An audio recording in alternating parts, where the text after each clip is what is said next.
మార్గ ఛందస్సు అని చెప్తాం. ఓకే, తెలుగులోకి వచ్చినటువంటి ఛందస్సుని ఏమంటాం? మార్గ ఛందస్సు అని అంటాం.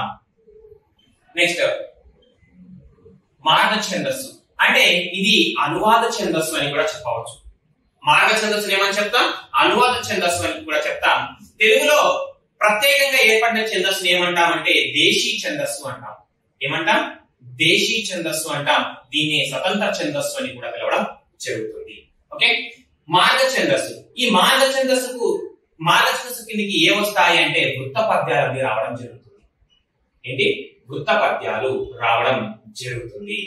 దేశీ ఛందస్సుకు కిందకి ఏ వస్తాయంటే జాతి ఉపజాతి పద్యాలు రావడం జరుగుతుంది.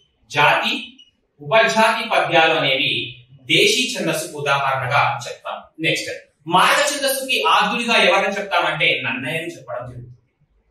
నన్నయ్య ఎందుకు అనగా సంస్కృతంలో ఉన్నటువంటి వ్యాసుడు రచించినటువంటి మహాభారతాన్ని తెలుగులోకి అనువాదం చేసే సమయంలో సంస్కృత ఛందస్సులో వృత్త పద్యాలైనటువంటి ఉత్పలమాల, చెంపకమాల, శార్దూలము, మత్తేగము, మత్తకోకిల, మాలిని, శ్రద్ధల మొదలైనటువంటి ఇలాంటి వృత్త పద్య లక్షణాలను యథావిధిగా తీసుకుని తెలుగులోకి అనువాదం చేసే సమయంలో ఈ వృత్త పద్యాల యొక్క లక్షణాలను ఆధారంగా చేసుకుని సంస్కృత పదాలకు బదులు తెలుగు పదాలను ఉపయోగించుకుని యథావిధిగా ఉత్పలమాలని, చెంపకమాలని రచించడం జరిగింది. అక్కడేమో ఉత్పలమాల, చెంపకమాలలో యొక్క లక్షణాలు సంస్కృతంలో సంస్కృత పదాలను ఉపయోగించుకుని ఉంటే తెలుగులోకి ఇక్కడ ఉన్నటువంటి ఉత్పలమాల, చెంపకమాల వృత్త పద్యాల యొక్క లక్షణాలను తీసుకుని తెలుగు పదాల సహాయం చేత తెలుగులోకి అనువాదం చేయడం జరిగింది. కాబట్టి తెలుగులో మార్గ ఛందస్సుకు ఆద్యులు ఎవరు అంటే నన్నయ్య అని చెప్పడం జరుగుతుంది. నెక్స్ట్ దేశీ ఛందస్సుకు ఉదాహరణగా చూసుకుంటే జాతి ఉపజాతి పద్యాలు అన్నాము. దీనికి అంటే దేశీ ఛందస్సుకి ఆద్యులు ఎవరు అయ్యా అంటే మనకు పాల్కురికి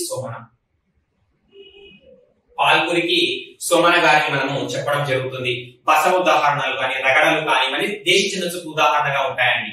ఓకే, ఈ విధంగా దేశీ ఛందస్సులో ఉన్నటువంటి అంశాలను పాల్కురికి ఉపయోగించడం జరిగింది. కాబట్టి దేశీ ఛందస్సుకు ఆద్యుడిగా ఎవరు చెప్తామంటే పాల్కురికి గారిని మనము చెప్పుకోవడం జరుగుతుంది.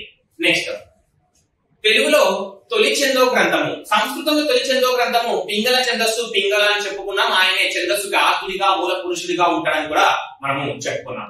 నెక్స్ట్ ఛందస్సుకు సంబంధించి తెలుగులో తొలి ఛందో గ్రంథం, తొలి ఛందో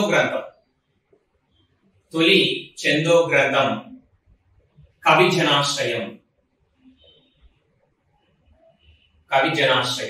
ఏమన్నారండి? తెలుగులో